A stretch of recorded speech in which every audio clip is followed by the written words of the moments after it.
Bum, bum, bum, bum. Ba-da-bum-bum-bum-bum-bum. Bum, bum, bum, bum, bum, bum. Bum, bum. Hey, everybody. Come on in. Gather round. It's going to be a good one. Oh, yeah. I always say that, but isn't it always right? Yeah, you know it is. I always say it's going to be the best one, and then it is. So, I guess you got that going on. If everything works out, I'm going to have author Bjorn Lomborg on here today, but I'm terrible on follow-up, so if that doesn't work out, we'll make sure it works out soon. But before I see if I can connect him, I'll give him a few minutes if he's up and around to connect on Periscope. Before we do that, what do we do first? Always the same thing. Always the same thing. The best thing ever. It's the simultaneous sip, and all you need is a cup or a mug or a glass, a tankard, chalice or stein, a canteen, jug or flask, a vessel of any kind. Fill it with your favorite liquid. I like coffee. And join me now for the unparalleled pleasure, the dopamine hit of the day, the thing that makes everything better, including coronavirus, global warming, climate change, you name it. It's all better with the sip. Join me now. I can feel the earth begin to cool. I can feel people's fevers beginning to go down just a little bit. Now, Bjorn is here. Yes, let's make this work. Please, technology. All right, first try did not work. Bjorn, if you can hear me, it's not unusual for the first try not to work.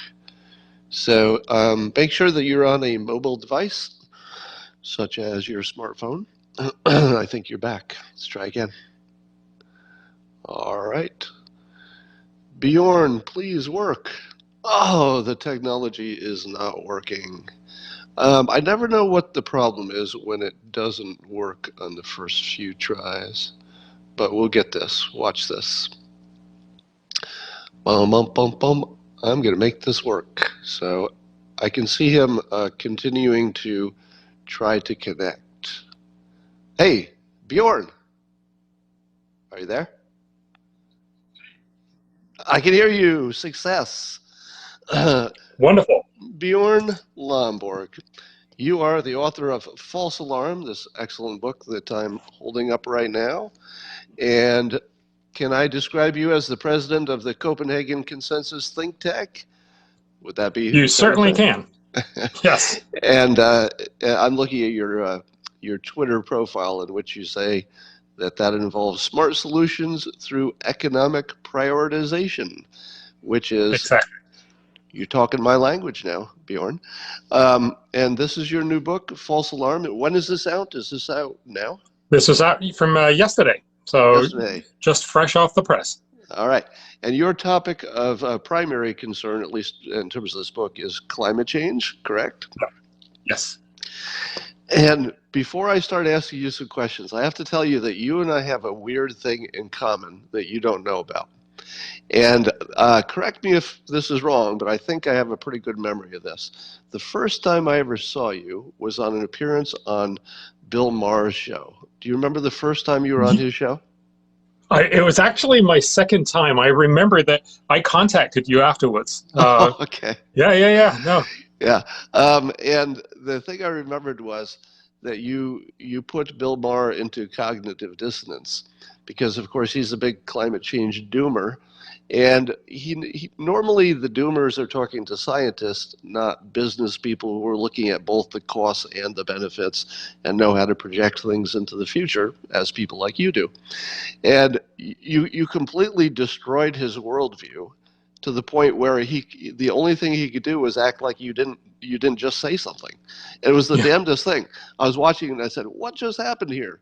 And then I realized it was just cognitive dissonance. He couldn't process how logically and obviously right you were because it didn't fit any of his worldview. So he just pretended it didn't happen and went on. So Yep. enough about me. Um, so, in your book, False Alarm, available everywhere, so I'm sure you can get it in everywhere that books are sold. You're basically going through the would you call it the skeptical argument on climate science, or do you have a term you prefer? Well, I would tend to think of it as the rational point of climate, Better. The rational climate argument. Because look, what I'm trying to say is it's actually a real problem. But the way that we've been presented with this is it's the end of the world. Right. And if you are being told this is the end of the world, and remember, this is not just a vague little sort of claim. Kids around the world are scared witless. Washington Post survey showed that 57% of all American kids now are afraid of global warming. Yeah, and if you ask adults around the world, it turns out that almost half of all adults in the world now believe that it's likely that global warming will lead to the extinction of the human race. This is just outrageously out there. This is so way beyond reasonable concern. This is a false alarm. And so I try to say, look, that's not what the UN climate panel is telling us. It is a problem, not the end of the world, and we should fix it smartly, like we do with the other problem. No, we're having a little bit of connection problem. I hope that'll resolve itself. But walk us through. My understanding is that even the IPCC, the ultimate international body that tells you what's going to happen with climate change, that if you actually look what they say, the impact on the GDP in the future is trivial. Is that true? It's, well, perhaps not trivial, but it's very small. So to give you a sense of proportion, they've done estimates of what is the negative impact on climate change in about 50 years. So half a century from now, the net impact of all climate change, if we do nothing, will be equivalent to each person on the planet losing somewhere between 0.2 and 2% of his or her income. But That's hold not on. nothing. But hold on. Let's add a little bit of context to that. When you say losing it, that's an economic term, right? You don't actually start with more and then you end up with less. I think what you're saying is that instead of making $100 over 50 years, you only made $98. Exactly. Which means you wouldn't even know it. There would be nothing in your environment or your experience which would tell you you didn't get that extra 2%, right? Well, it would be very hard for anyone to notice. Just to give you a sense, the UN also expects that by 50 years' time, the average person on the planet will be 2.63 times richer than we are today. Right. So right. you just point out, that means in the worst case, instead of being 2.63 times rich by 2005, we will be 2.56 times as rich. Yeah, Bjorn, that's a little problem. Not Bjorn, the end of the world. Bjorn, if you have someplace in your wherever you are that you've got a little stronger signal, that would be good. Your signal is coming in and out. But for the viewers, let me just. The point is that you'll be 2.6%, 2.6 times richer by then. So that little bit you didn't get that maybe you could have gotten, you won't even know the difference. Exactly. And the big problem with the climate change argument is that there are not enough people like you who are looking at not just the science of it, because people get stuck on the science, because it's not really a scientist who can tell you what the problem's going to be, and people don't get that. The person who can tell you what the problem is going to be is the person who can tell you what's going to happen to the economy. Because if the economy is still strong, you can fix almost anything. Would you say that's true? That's absolutely true. But I think we also need to recognize it's not like this is an unheard of argument. So the only climate economist to get the Nobel Prize is Bill Nordhaus from Yale University. And this is exactly what he points out. He says, look, global warming is going to be a problem. It's going to cost us 2%.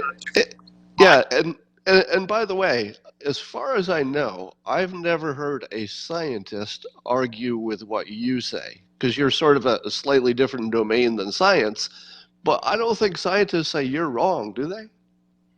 Well, a lot of scientists are not comfortable with this not being alarmist. So I think a lot of them will say, that doesn't sound right. But what we forget is Right. we are talking about real world impacts. One of the things that drive me up the wall, and that's what I use pretty much the first third of the book to talk about, is how you're being scared to stories that are technically true but often dramatically misleading. Let me give you one example. Last year, Washington told us how, because of global warming, we will see 187 million people being flooded by the end of the century. This went Bjorn, throughout the world. Bjorn, because there's a little bit of problem with your connection, I might break in and just summarize what I'm hearing you saying so the audience hears it clearly. So you're saying there was 187 million people projected to be victims of flooding? Is that what you said? Yes. Sorry, I'm just trying to move to another part of the house. Does this work better? That's better, yes. Okay, good. So, yes, 187 million people would get flooded. This was the Washington Post headline and everywhere on the planet. What that required was a model that nobody would do anything for the next 80 years. So basically, they'll push the sea first lap up over their knees, then the hips, and eventually they drop. That's, of course, yeah, we're having more audio problems, but I think what you're saying is that the assumption is that nobody would do anything about it. There would be no remediation over 80 years, when in fact, what is it? What's the country that's already underwater? Holland. All right. So yeah. So we can see that the ability to remediate against flooding is pretty good if you have 80 years, and you've got lots of time. Now, what the study actually showed was, if you allow people to adapt, which of course they will, of course, you will not see 187 million people having to move. You will see 305,000 people having to move. Right. So it was 600 times exaggerated. Yeah. And of course, remember, every year, more than twice that number move out just of California. So it's not something that the world can't adapt and handle. We're simply being told stories that are very scary, but end up being very little representative of the real world because we forget adaptation. Give me an idea what's behind all the exaggeration, in the sense that the obvious thing is that the news model requires you to get worked up in order to click on things for them to get advertising income. So aside from the media, which has an incentive to exaggerate things for their business model, is there anything else behind the wrongness? Well, I think the media part is an incredibly important part of it, and we tend to forget that media exaggerates on all kinds of things. It's just that global warming turns out to be such an incredibly good generator of really scary stuff. Yeah. But of course, it's also because politicians love this setup. Look, you can't really make a better setup than what you're seeing with global warming. Politicians get to say, the end of the world is near, but I can save you. Right. And also, we get to say, I can save you, and the cost will only come in the next election. Right? So, yeah. Well, you know, I used to do financial projections and stuff in my corporate job long ago, and the perfect situation for any corporate person is that you get to spend money today and be a hero for what you're fixing, but nobody will know it will work until you've already been promoted or left for another job. In other words, exactly. What you want is spend money today, because that's how you get power and influence, and yay, look at all these things I did. And then you will never be responsible for the outcome, because that's in 80 years. And oh, absolutely. And you know, the fun thing is to see we've been doing this for 30 years. So you can actually look back and see how little we've achieved. So last year, the UN actually released a very surprisingly honest review of what we've achieved over the last 15 years. And what they said was, we cannot tell the difference after all the work up from Obama and everybody else around the world, all the money we've spent on climate, they could not tell the difference between what the world actually done if it made in a any world difference, yeah. where we've done nothing since 2005.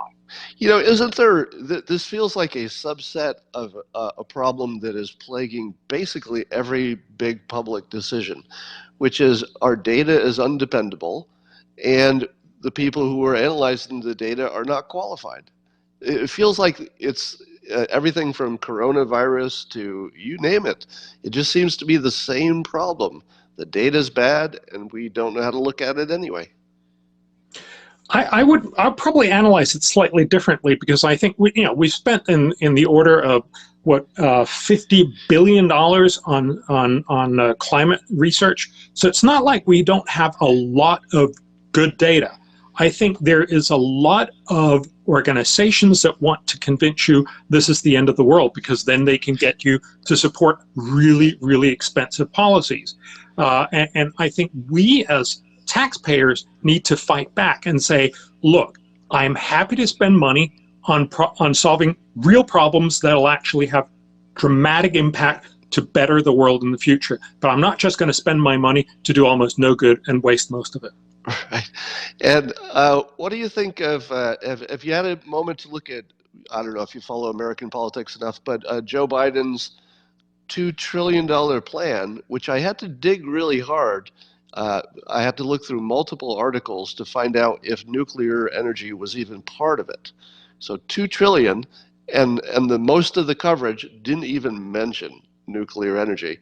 But I found one article that suggested he wants to go strong at nuclear, and especially the new designs, which the Trump administration doesn't talk about it, but they're doing all of that stuff. They're pushing for the new test facilities, et cetera.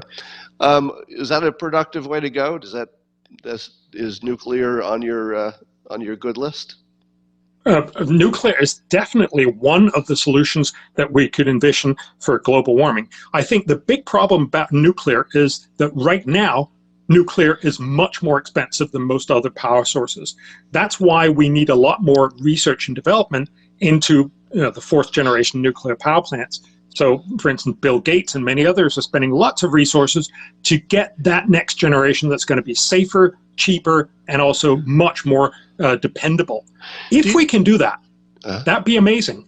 But again, this is just one of the many ways that we could fix climate. Innovation fundamentally is going to be the way that we will fix this problem. Like basically every other problem, yeah. Exactly. And when I look at the nuclear situation, and it's too expensive. I don't know if you've dug into the details of that enough to answer this question, but the things that are stopping us is, number one, it's hard to iterate. If you try something, it's really expensive to build a second nuclear energy plant and see if the second one is better than the first one. So it's not like building an iPhone where you can just do it in the lab until you get it right. So that's one problem. The other problem is that we don't standardize the big ones. So we've got multiple models. And if you just built the same damn thing one after another, even using current generation 3 technology before you even get to the super safer stuff of generation 4, could we do generation 3, let's call it, current technology, which has had 0 deaths historically? Is that true?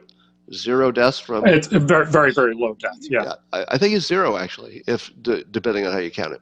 And are those the two problems you see? Iteration, I guess, government regulation and how long that takes. But iteration and standardization, are those the two things that will change the economics? My understanding, again, from nuclear technology, is that that's really what's been lacking. We've been building masterworks, each one of them, instead of actually building just a long stream of them. And indeed, that is one of the points that they're trying to do with the fourth generation, to say, if we can standardize this and basically build it like a factory of 4T sort of assembly plant. Sorry, that was what I was looking for. An assembly plant where we just churn out all of these and you just assemble them like Lego on the spot, and then you run it.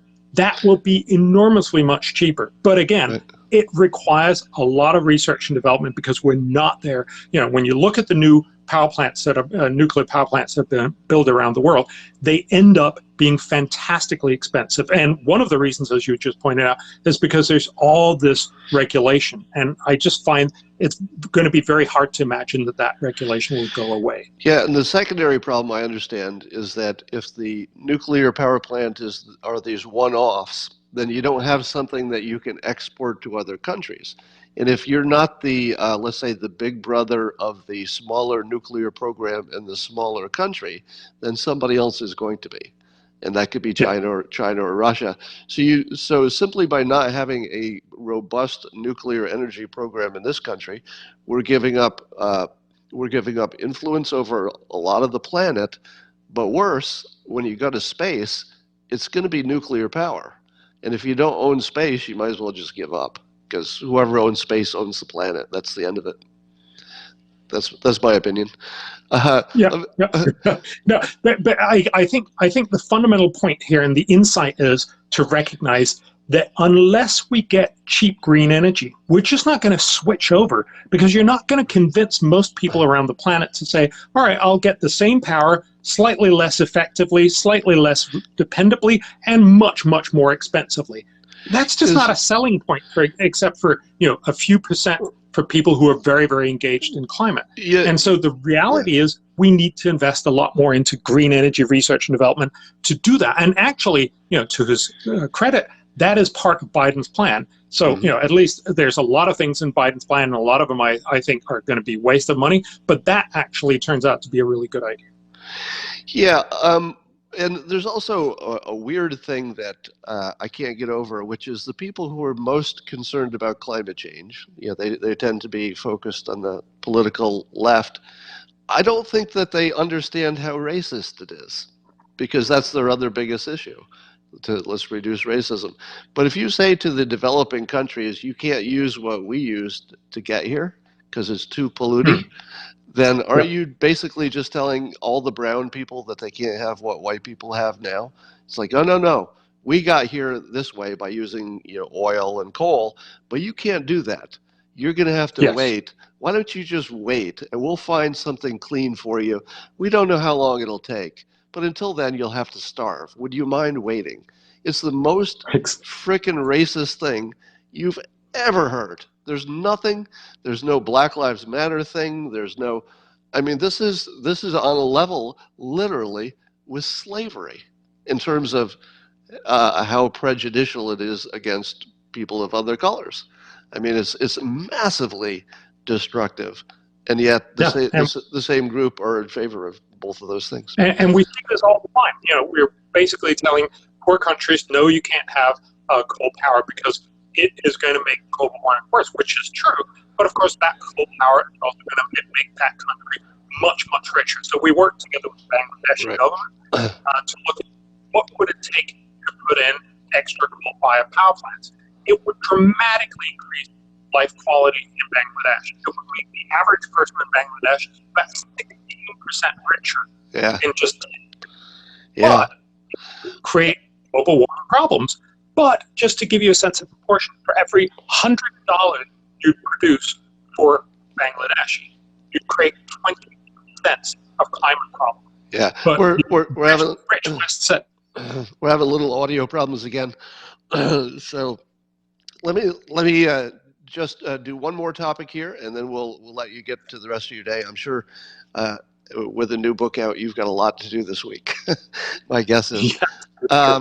So I'm really interested in the superstorm and the natural disaster story, where every time there's a hurricane, somebody on television will tell us that climate change is what caused that darn hurricane. What's the more reasonable, rational view of the big storms and natural disasters? So we're certainly not seeing more storms hitting the U.S. Actually, if you look at landfalling hurricanes and strong landfalling hurricanes, they've slightly declined over the last 120 years for the U.S. But in general, much, much more importantly is that many more people live much closer to harm's way with much more stuff. So fundamentally, the reason why you see dramatic impacts of hurricanes now is because there's many more people. Look at Florida coastal counties. Florida's coastal population has increased over the last 120 years a 67-fold, whereas the US population has only increased 4-fold. So clearly, they also have much more expensive homes. So clearly, you're going to get a lot more damage. And again, if you want to help these people, the way to do so is by getting better building codes and also by saying build, because you're going to get wiped out every 5 or 10 years. But these are very simple things, not climate change. Yeah, and I always look at that situation and I ask myself, who is it that lives on the beach? Because it's not the poor people, right? No. In the United States, I mean, it must be different in other places, but in the United States, it feels like there's a pretty strong correlation between being rich and being able to have a house on the beach. And if I were to say, what would be the best thing for the economy of the United States? I'm just joking here, but just to make a point, the best thing for the economy of the United States would be for a big storm to come by about every 3 years, knock down all the rich houses, and give the poor people, not poor people, but the middle class people who do construction, more work. because the rich people have insurance. Insurance is priced to pay for itself. The rich people live in their other house while the beach house is being repaired. I mean, you could imagine that it would be a plus to wipe out rich people's houses every few years just so people have enough to do to rebuild them. I'm just kidding on that, but yeah, it would certainly teach them to be better at producing their houses well. I mean, and one of the big problems, of course, is that we're subsidizing rich people because we're subsidizing much of their insurance. So we should definitely not be doing that. And that, of course, would get fewer people to build close to harm's way. Right. Yeah, subsidizing people to build, that's just crazy. All right, so what is it that I'll give you the question that every author hates, but since you're toward the beginning of your book tour, I'll get you ready for it, okay? So this would just be practice. The worst question everybody wants to hear as an author: what is it I forgot to ask you? In other words, it's just a chance to mention something that maybe you wanted to mention that Sure. I hadn't. So I think the rest of the book really is about two things. It's first of all talking about all the things that haven't worked. So we promised the Paris Agreement. It's going to cost $1 to $2 trillion a year, and it'll do almost nothing to actually fixing climate change. Right. We're We're telling people stop eating meat, or stop driving, stop flying as long as we just did that with the coronavirus panic, and it doesn't. All right, we're losing you a little bit. Bjorn, we're losing the audio a little bit. I think we got the gist of that, though. Would you mind if we end now, just because the audio is kind of sketchy? I know. Sorry about that. I don't. Not Make this better. Great certain. talk. I can hear you perfectly. Oh, So, okay. Yeah, you're cutting a little bit in now. I'll make sure everybody knows your book. I'm holding it up. I'll tweet about you, and I thank you very, very much for coming on. You're exactly the kind of author that my audience likes to hear from. So thank you very much, and good luck with the book. Hey, thank you very much, Scott. All right, take care, Bjorn. All right, Bjorn is one of my favorite public figures, has been for years, because he is one of the few people who look at the costs and the benefits and know how to do it. It's refreshing. All right, a few other things. Yesterday I was trying to change a light bulb, and I ended up tweeting about it because it was so hard. It was one of those compact fluorescents, and in theory you just pull it out straight and push it in straight, but it didn't work. And so I'd spent over a month trying to change one light bulb. I'd ordered different bulbs, thinking maybe I had the wrong one. I tried everything. And the funniest part about it was listening to the other people's comments. Because when I tweeted it, people weighed in with their comments. But the funny part was how many people have thrown away perfectly good lamps and light fixtures to change the light fixture because they couldn't figure out how to change the light bulb.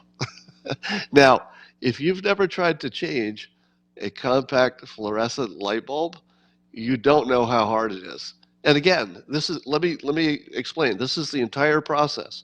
Here's a hole. Here's the light bulb. Push it straight in. If you want to take it out, pull it straight out. And I spent a month not being able to do it. even trying that exact thing. And apparently other people have just thrown away their lamps, changed their fixtures, hired a handyman to just change the entire light fixture because they couldn't change the light bulb. And here's the point of this. This was not just to complain about my personal inability to do things. The larger point is this, and I'm going to hit this a lot. Who tested that? This is a gigantic national standard. Who tested that? How many times did they have an average person come in and say, hey, can you see if you can change this bulb? And then watch them. Now, if you try to remove a compact fluorescent, you'll find that it breaks in your hand about half of the time. It breaks. The glass part just breaks off in your hand when you're trying to just change the bulb. Nobody tested that. And so I submit to you that we have a gigantic problem in this country and the world of products that were never tested and yet are now standard in all of our homes. Never tested. Have you heard a lot about Mary Trump's book? No. You know, Mary Trump, the niece of Trump, who wrote an anti-Donald Trump book. And apparently the worst thing that came out of this, because it's the one that they pull from the book, is that she alleges that Donald Trump paid someone to take his SATs. That's it. Now, first of all, I doubt it's true. I mean, anything's possible. It wouldn't change my opinion of anything because I have that 20-year rule. I just don't care what people did when they were 18. Do you care what anybody did when they were 18? Would you say, we've got to impeach this president because when he was 18, he did something clever that worked out well? Oh, sure, it wasn't, if it happened. And by the way, I would say the odds of it being true are not really that high. But even if it is true, that's it. That's the best you have. You're an insider. You've got all this access to the family. And the best you have is that when he was 18, he did something that any 18-year-old would have done if they could have gotten away with it. That's pretty empty.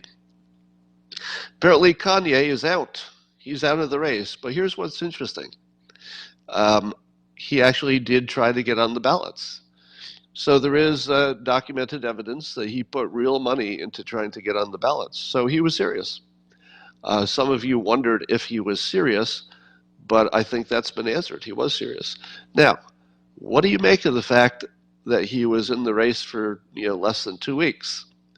Do you say to yourself, well, that proves he's a flake and he was never really that serious? And what kind of a president is he? Would he be if he didn't even plan the getting nominated and all that the way it should be? And here's my answer to that. He played it perfectly. I think Kanye played it perfectly. Because here's what I always say. There's nothing better for improving your odds of becoming president than having run in the past, right? Trump had sort of flirted with running in the past, and therefore, because every time there was an election, for several elections before the time he actually got elected, Trump's name was always in the top 10 because he put it there.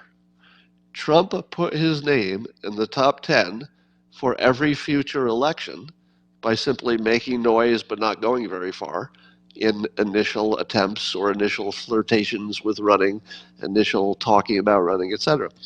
Kanye is using the same play. People who have lost elections then went on to win were, quite a few, right? Nixon, Reagan, Trump himself. It's fairly common. Biden has run before, and that has a lot to do with why he's where he is, although being vice president was more of it. And I would say that Kanye's play of reminding us of Kanye for president, letting us wrestle with the idea for a little while, and then waiting until 2024 was exactly the right play. Exactly the right play. Because he didn't really have a chance of winning, and everybody would have been mad at him if he changed the election result, which he would have. It probably would have caused Trump to win. Sorry, my cat's in the way.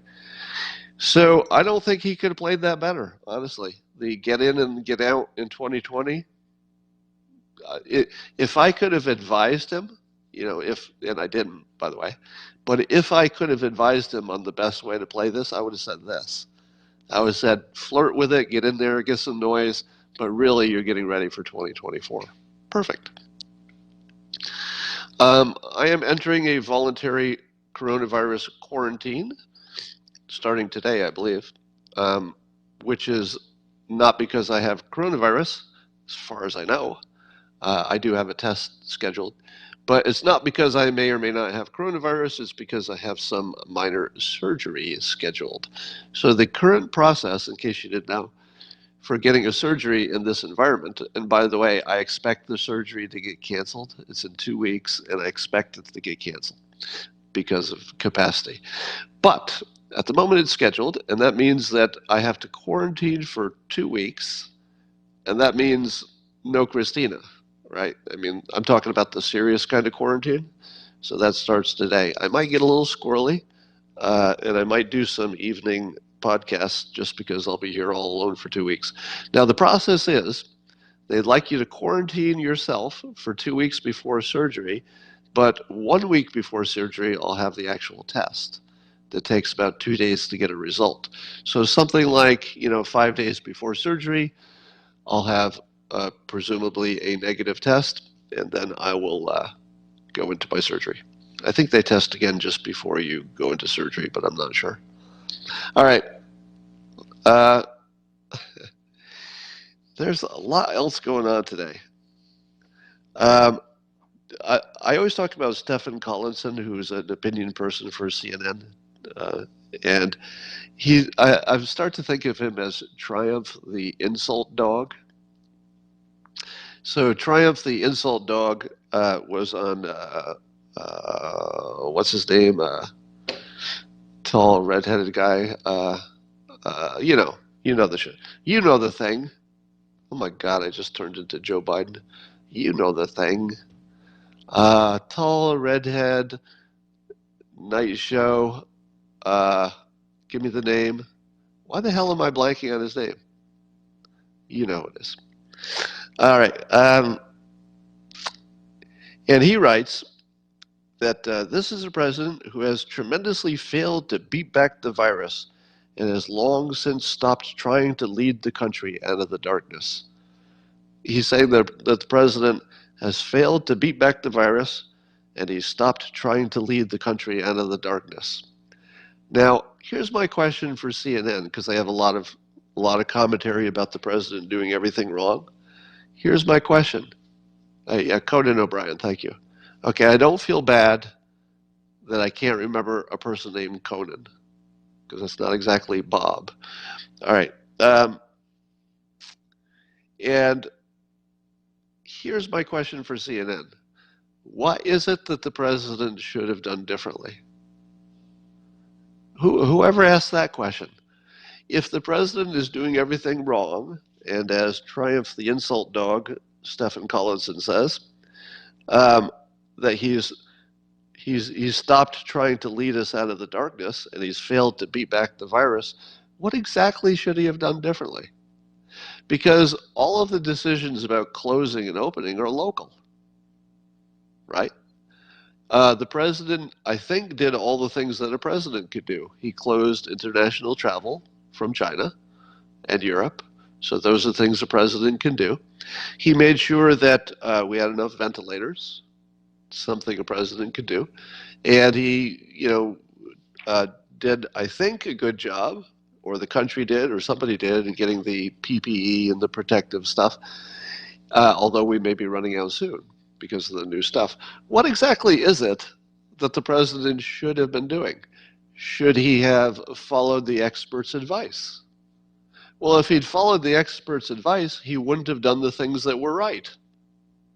Right? He wouldn't have taken the virus seriously. He wouldn't have closed travel from China. He wouldn't have done those things if he'd listened to the experts. And then what about the mask situation? Well, that was complicated because there was an effort to save the masks for the healthcare professionals, which I agree with. I don't know if that was the best way to do it, but I'm not going to criticize. I'm not going to criticize Fauci or others for lying about masks if the purpose was it was just the only way to protect them for the healthcare people. And I don't know another way. If you said to me, no, Scott, the obvious way to do that would be tell the public the truth and just ask them not to hoard these supplies. Well, in the real world, that doesn't work. In a pandemic, people are going to hoard. You can ask them not to hoard. Oh, but people are going to hoard. So if you can tell them they don't need to hoard, there's no purpose to it, maybe it's a better play. So did Fauci and other experts, the Surgeon General, for example, did they intentionally lie to us about the value of masks? I don't know if all of them did. Some of them might have believed the other experts and just parroted them. But if they did lie to us, but the purpose of it was for our own good, I'm actually okay with that. I don't know if you are, but I do not mind my leaders lying to me under the very unique circumstances that is in my best interest. Now, usually, that's not the case. So you don't want lying to be approved. I just don't know that there are too many cases like this one where, unfortunately, lying was maybe the only good play for the benefit of the country. I hate it. I mean, you could hate it, but if you don't have a better idea, just keep that in mind. All right. And was there some expert who knew all the right answers and didn't tell the president? Was there some smart thing that smart experts knew that if they'd only told the president, then he would have maybe implemented?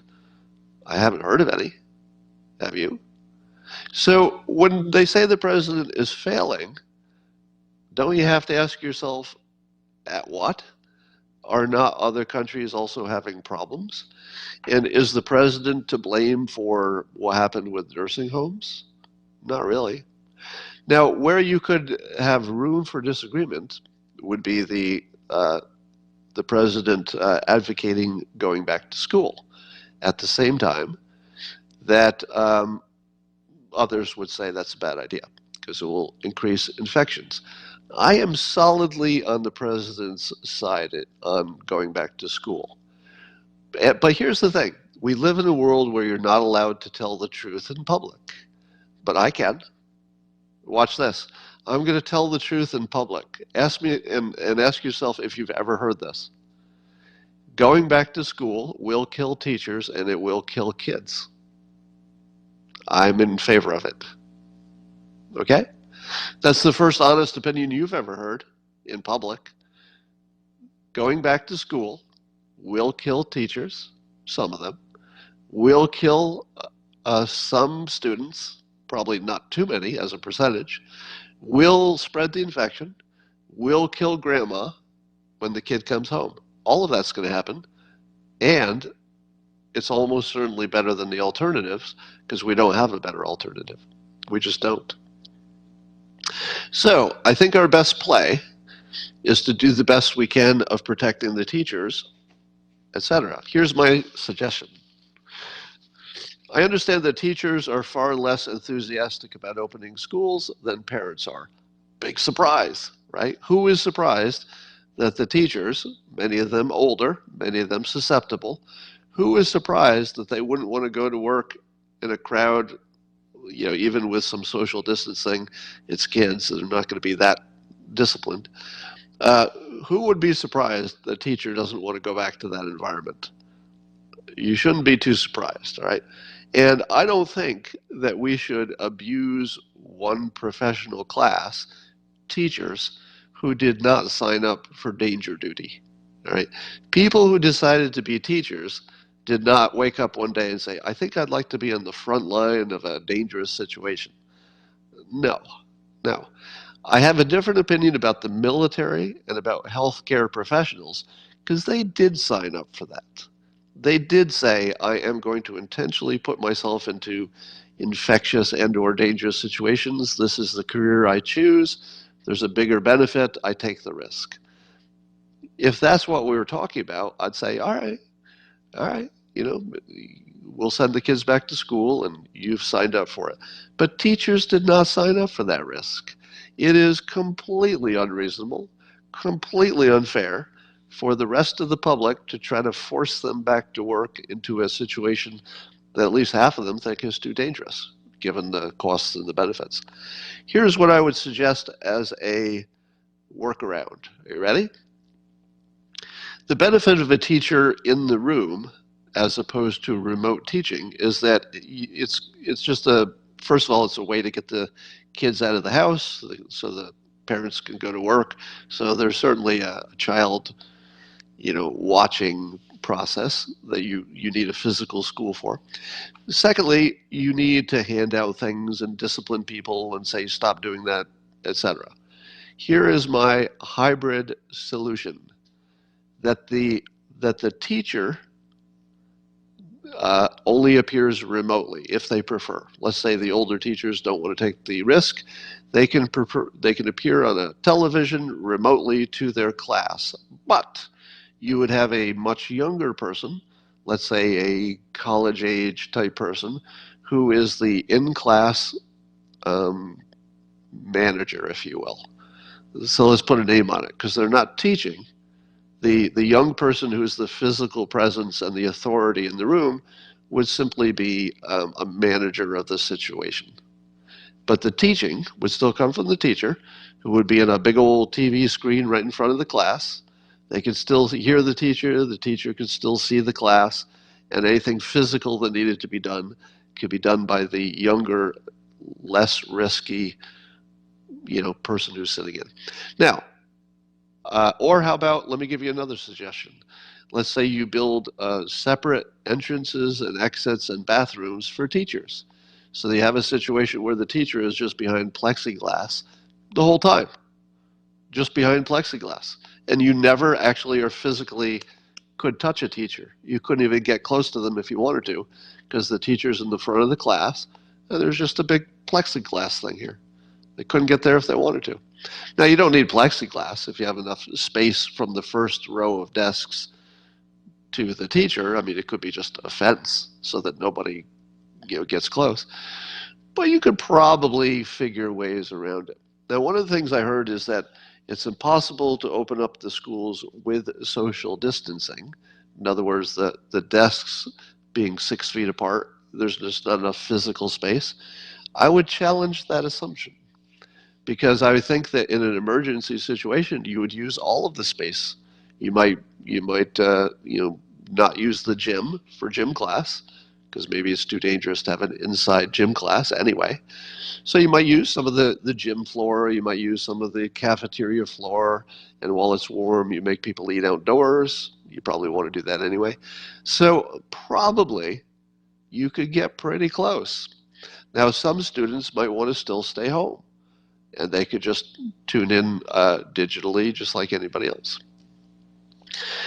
So I think that the president's instinct to push toward reopening is absolutely correct if you take all the pluses and minuses of the economy, et cetera, into consideration. But you have to protect the teachers. You have to protect the teachers. That is completely unreasonable to send them back into this virus Petri dish. I do not support that. So if we don't have a solution that the teachers are okay with, I say don't do it. Keep the kids home, because you can try harder, right? If your district hasn't figured out a way to keep the teachers safe, they should boycott or strike or something, and I would be on their side, because we do have enough ways to keep them safe. If we're not using it, then they should not go to work. That's my opinion, but we do want to solve that. All right. So Ivanka Trump is not getting enough attention, in my opinion, for her alternative career path effort. So she's working on a deal. I don't know all the details, but I think she's working with big corporations to try to train and hire people who do not have college degrees, so that you could say, well, I want to learn this specialty. I don't need an English degree to do this job, but if this corporation will teach me, that's a good solution. I think that's one of the best things happening in the country right now. in terms of it makes sense on every level, and it's just so obviously good for minority people. It's obviously good for low-income people. It's obviously good for anybody who doesn't want a college debt.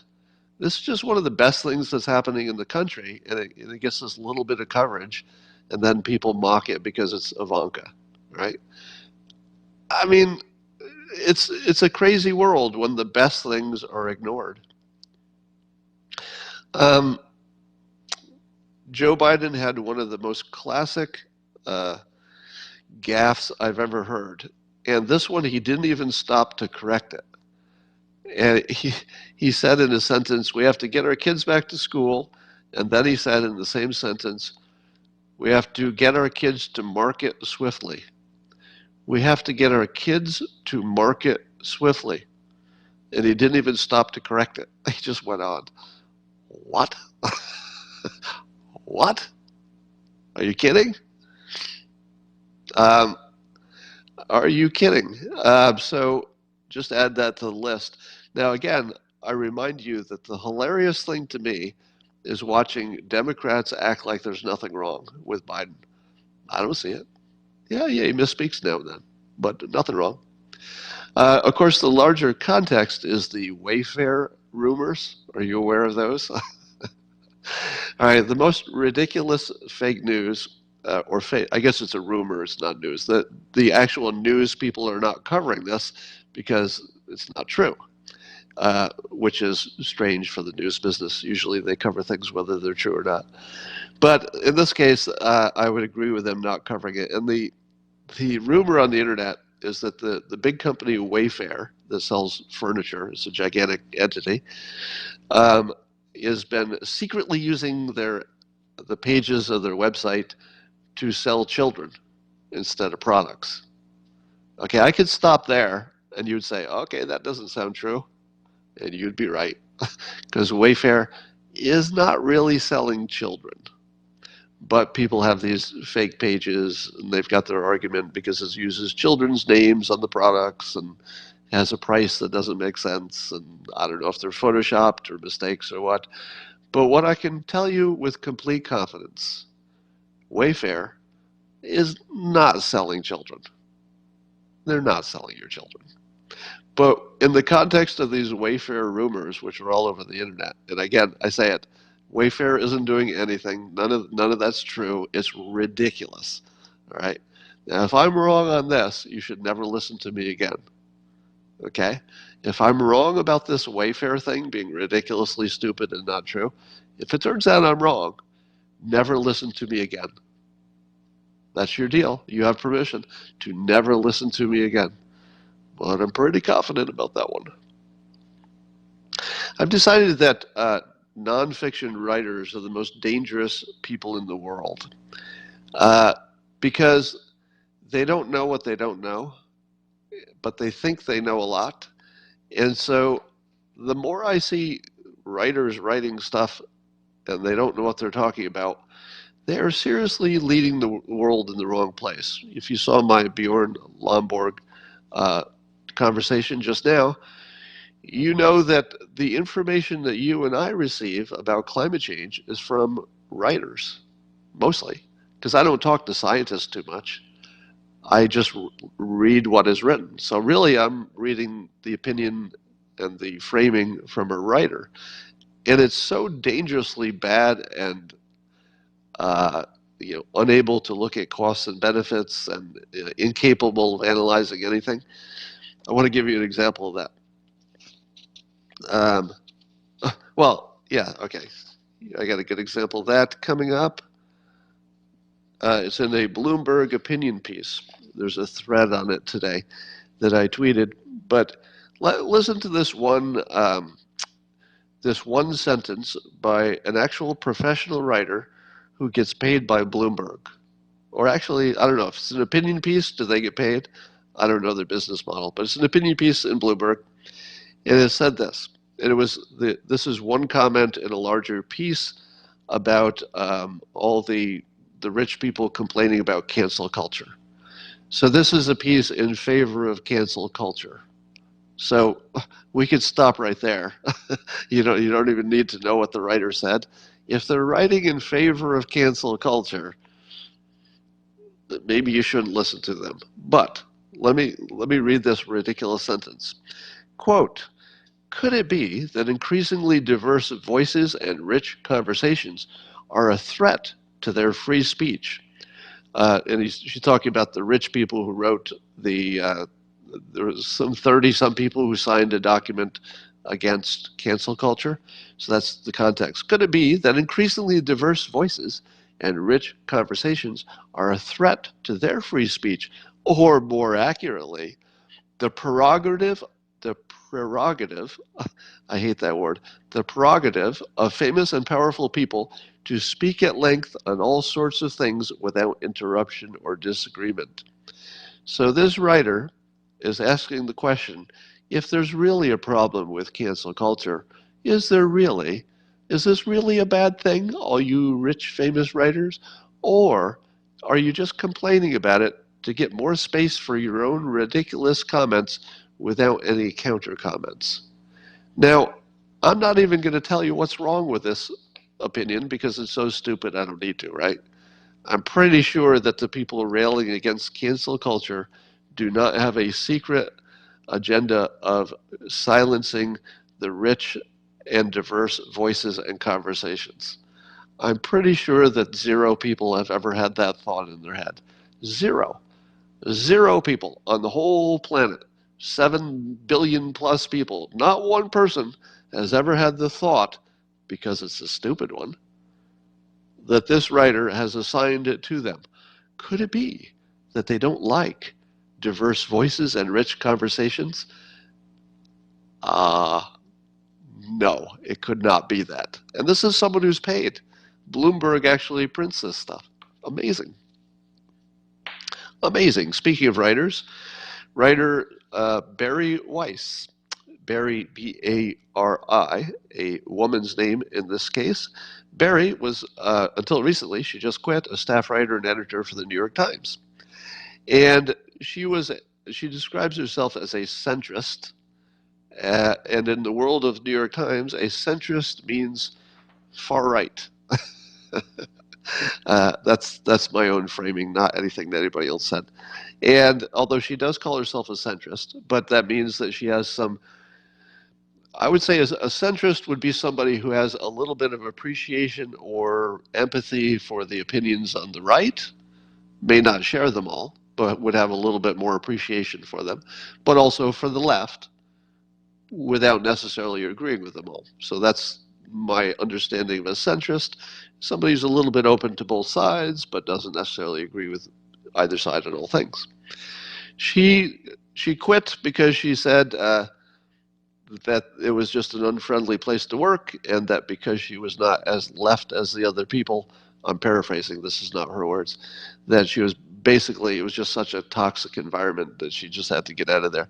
But here's one of her comments in a lengthy resignation letter, which is worth reading, is that she said, Twitter is not on the masthead of the New York Times, but Twitter has become its ultimate editor, Weiss said. And she goes on, stories are chosen and told in a way to satisfy the narrowest of audiences, rather than to allow a curious public to read about the world and then draw their own conclusions.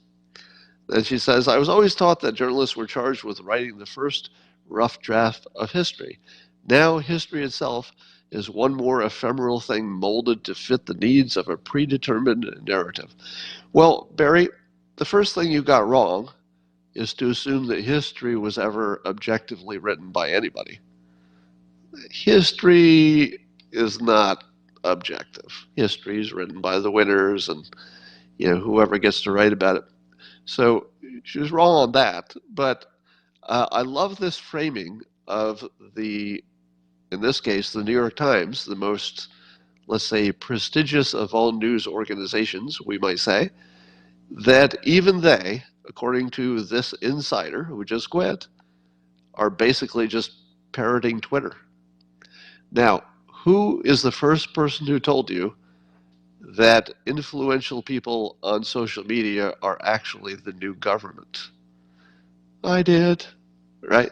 So social media has effectively become the new government because the media has to parrot social media.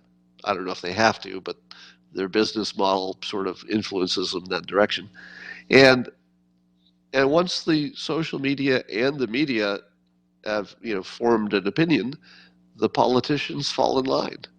So the politicians, they may suggest a new idea, but that is sort of up to social media and the public, and then the regular media to support it or not, and then the politicians know what freedom they have to either go with it or not. And of course, when I say the public supports it or not, I mean their side. So there are only things in our world that are supported by the left and only things supported by the right, and the few things in the middle we don't hear much about because it's not fun. All right.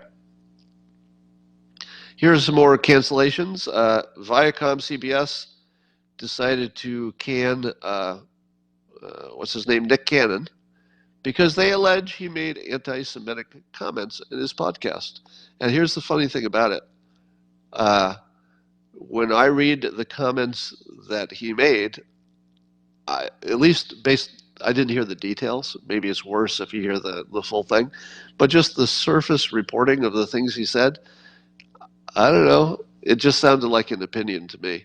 It did not sound like he was intentionally doing anything anti-Semitic, and indeed, he considers himself Semitic.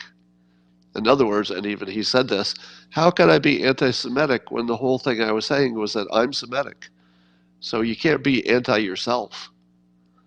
And I thought, well, okay, you could argue whether he's Semitic or not, but you can't argue the point that if he includes himself in the group that he's criticizing, then it's more like criticizing your own group.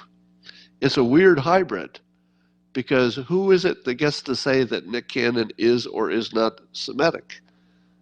And he's got some story about black people being the real Semitic people. I don't know if it's true or false, but whether it's true or false or has any historical backing, I have no opinion. I don't care. Doesn't matter. Doesn't sound right. Doesn't sound right, right? And, I mean, it doesn't sound right, but that doesn't mean it's not right. I just don't have any knowledge or information to argue it one way or the other. But because he did not apologize, he got canned. And I ask you, should you apologize for insulting your own group as you see it? Somebody says it was anti-white, is what it was. Could be. I didn't see the details. Did not see the details. And there was something about the Rothschild in there that makes your eyebrow go up. What? What did he say about the Rothschild? Because there might be a little conspiracy theory in there. So I don't know what he said, but I just note that happened, and he didn't apologize. And I'm not sure that you should apologize if it's your actual opinion. Do you apologize if it's your opinion and you still hold it? Because that doesn't seem like an apology situation. That seems like I just have an opinion and somebody didn't like it, so they fired me. I don't know. I'm not supporting his opinion, and I'm not attacking it. It's just a weird hybrid that he did not have bad intentions whatsoever, I think. Can't tell what people are thinking, really, but it looked like that. All right. Here's something I did that hasn't gotten me canceled, and I think that is hilarious. I tweeted this yesterday, and wait till you see how much attention it got. I tweeted this. I said, have you ever seen an engineer, scientist, or statistician argue that police are killing black citizens at an alarming rate? Ask yourself why. Now, do you see what I did there? Let me explain it, because I think you see the general idea, but there's a little bit more to it. The natural frame for our conversations about big stuff, and the Black Lives Matter stuff is big stuff.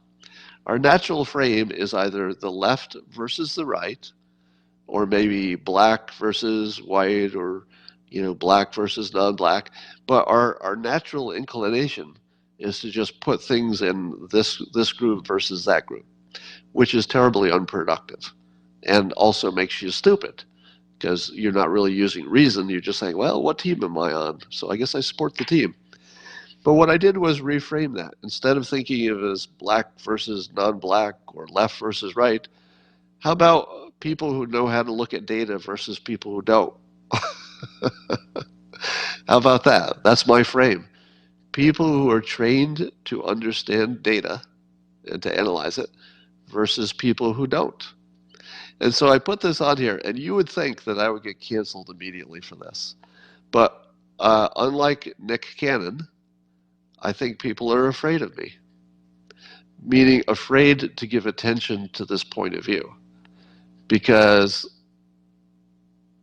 you know, if you gave attention to the point of view that the Black Lives Matter protests, the primary trigger, not the only topic, they have general topics about systemic racism, etc., but the trigger, the primary thing that the protests have been about, the George Floyd situation, is complete bullshit. It's complete bullshit.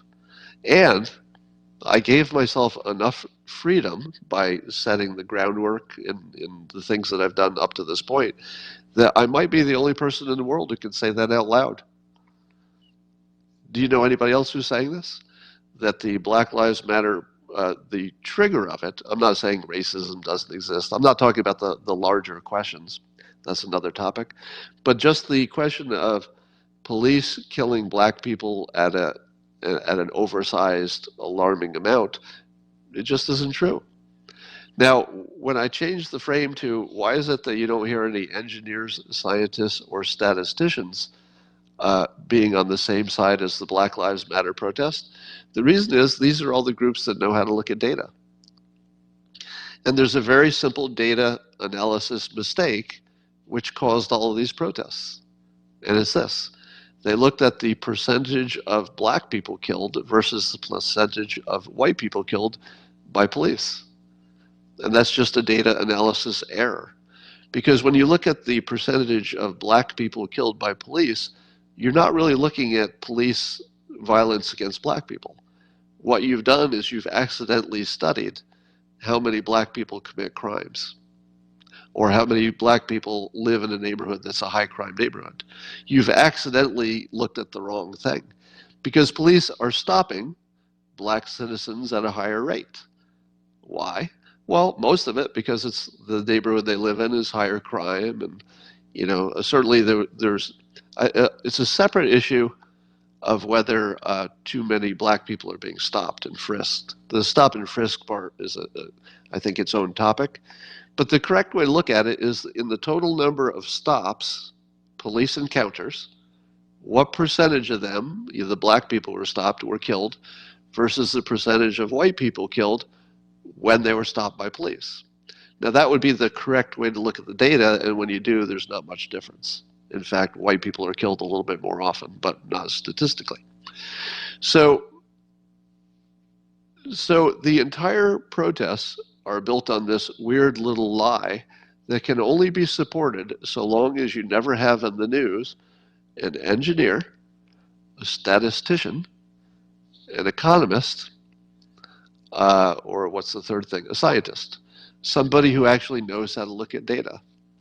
You will never see somebody who knows how to look at data talk about this data, because it would ruin the whole thing as soon as you talked about it. Now, what that means, and if you take this to the larger thing, compare the issue of black people being killed by police, which I think we'd all agree we want less of it, right? So if there's anything we can do to make less of that, I'm all on board, all right? I'm completely on board with looking at new ways to do policing without police. I think that's actually a really good path to explore, but the only way I would do it is by testing it small to make sure it doesn't blow something up, right? So if you wanted to replace police, and the way that you wanted to do it is with some alternate methods, let's test some. Totally, let's test some. See what happens. But do it small. Find out if it works. But here's my issue with the Black Lives Matter protests over police killing. Police killing might be, not might be, probably is. Not probably is, absolutely is. I'm going to go for full certainty on this. The smallest problem in the black community. It's the smallest problem. Why are they protesting over their smallest problem? The total number of people killed by police in general, it's your smallest problem. Do you know what's a big problem? How about health care for black people in general? How about that? Yeah, that's a way bigger problem. Health care for black people in general. On a scale of 1 to 10, that's like a 10. If you were to say on a scale of 1 to 10, where is number of people killed by the police, black people killed by the police during police stops, that's a 2. 1 or a 2 on the scale of 1 to 10, just because there's so few people involved. How about good education for black people? You know, better education, especially in the inner cities areas. Where is that on a scale of 1 to 10? 10. 10. That is 10, and if the scale was higher, it would be higher. It's not anywhere close to the problem of police killing black people during stops. Not even close. You know, that one's a 2. Education is a 10. What are the Democrats trying to do? Reduce the ability of black people to get a good education by removing school choice, which is literally the only way to fix it. Nobody even has another idea, really. It's the only way. So the black population has, and I think that the illegitimate press is largely to blame for this. Imagine a world in which the protests were happening just the way they're happening now, but if you turned on CNN, they would say, you know, this is actually your smallest problem. Statistically, if you were just to look at the numbers, this is by far your smallest problem, because all of the crime, etc., is coming from the same one thing. You know, bad education. There are questions about family structure, etc., which I don't fully understand what's behind all of that. I've got some real questions there about, you know, what is actually exactly behind the number of single parents, etc. I'd like to know more about that. But anyway, if the news accurately reported things in the size that they should be reported, the protests wouldn't be happening. Because every time they turned on the news, they'd be watching their own news source, and their own news source would say, okay, they're working on the smallest problem and ignoring the big ones again. And then all the protesters would say, well, that's not any fun. Why are we out here working on our smallest problems again? Did you know this was our smallest problem? You didn't know either? Okay, but now we know, because it's on both the left and the right news sources, which is usually more dependable if it's reported both ways. So in my opinion, the protests and all that come with it, including the extra coronavirus, if in fact there is any, that comes out of it, is entirely the illegitimate press's problem. When I told you that nonfiction writers are the biggest risk to the country, I mean this. This is all nonfiction writers who are writing fiction, ironically. The news business is just nonfiction writers. That's what they do. They write about nonfiction. And if they wrote correctly, and if they were good at their job, in other words, if their talent stack included the ability to look at data, they would not be putting us in this position. Do you know what they'd be doing? Supporting things that would give black people a better education, right? Because that would be the top priority. Not even close. Not even close to any of this other stuff. All right. We found out recently that Mark Levin, you know him from Fox News, and he's got a radio show, I believe, and other things. And apparently a former Wikipedia editor. And if you know the model of Wikipedia, you have all these volunteer editors. So for every topic, you could have multiple editors who have been sort of approved, I guess, to be able to change things. But the editors can get in battles. So somebody could change something, and then another editor can come in and change it back. But they do have rules about what is right to change and what is not right to change. And one of the rules is if you point to a source, then you can keep it in there. Like, you don't want to remove something that has a legitimate source. But if you put something in there that's a claim without a source, then another editor can successfully get rid of that. But apparently there was this huge battle over Mark Levin's page in which somebody kept filling it with untruths, and the other editors would try as hard as they can to scrub it out. But I guess it was just like a raging multi-year battle in which somebody continued to put smears on there and other people continued to try to get rid of them. I don't know where it ended up. I'm not sure if it's back to the smear or back to gone. All right. I accidentally talked about that before. All right, there's a tweet that says that from Dr. Kulvinder Kaur.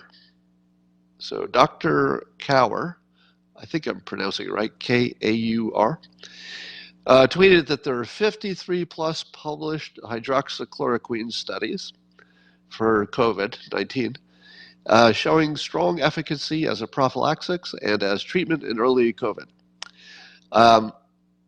So that's the claim that there are 53 plus published studies showing that hydroxychloroquine works and that the government is sort of blocking it from being used. And then on top of that, Dr. Zelensky, who most of you know, he was the doctor who was using hydroxychloroquine with all of his patients in New York and claimed much better rate of recovery than other people, like much better. So he's one of the leading proponents of hydroxychloroquine. Now here the first thing you need to know is, in my understanding, there is no gold standard test of this drug yet. So you can fact check me on that, but I don't believe there is any controlled clinical gold standard study using it as a prophylaxis. But there do seem to be studies showing that if you give it to people when they're almost ready to die, it doesn't help much. So we've seen those. As someone suggested, and I think I have to agree, it has the look of intentional failure. The studies on hydroxychloroquine look to the untrained eye, just an observer looking on, like they were designed to fail. Because from day one, the potential of the drug was always about giving it to you early. That was always the claim. But what got tested first? What got tested first is giving people toxic doses, more than you would ever give somebody, when they were at the end of their life and it was just too late. Now, if you were going to design a study to test the claim that a drug given early as a preventative prophylactic, or at least to catch things early, if you were going to test that claim, would you do it by a toxic dose given to people who are near death? You wouldn't. But suppose you were a big drug company and you wanted to make sure that people did not think hydroxychloroquine would work. What kind of study would you fund if you wanted the public to think hydroxychloroquine, which is cheap and widely available, is not the way to go? Well, if I were a drug company, I would immediately fund a trial that I knew wouldn't work. And it would look exactly like the trials that we saw. Now, this is not, I'm not claiming that's what happened. I don't have any information that would suggest that happened.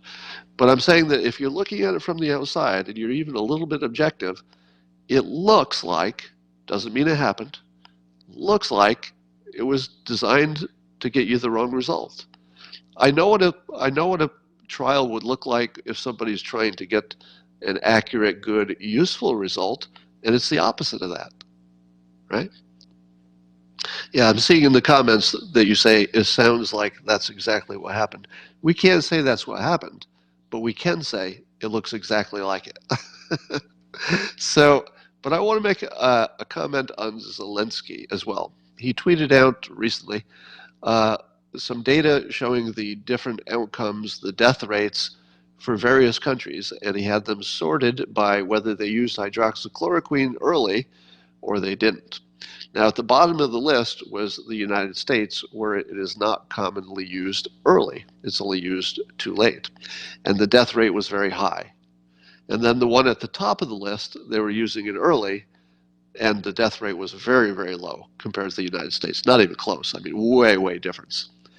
And then as you go down the list, you get down to countries that also use hydroxychloroquine early. They also have way lower death rate than the United States. So far, that's consistent, right? So all the people with hydroxychloroquine are having good results according to this one chart, and the United States isn't, and it's getting bad result. But here's the problem. If you look at the best people using hydroxychloroquine, compared to the ones who are getting the worst result, but are also using it in the same way early, there's a gigantic difference. It's like a 10 times difference. So even the countries that reportedly are using it early, there's something like a 10 times difference in their outcomes. What does that tell you? It tells me it's not the hydroxychloroquine. But that chart was supposed to tell you that it's hydroxychloroquine. Which one of us is right?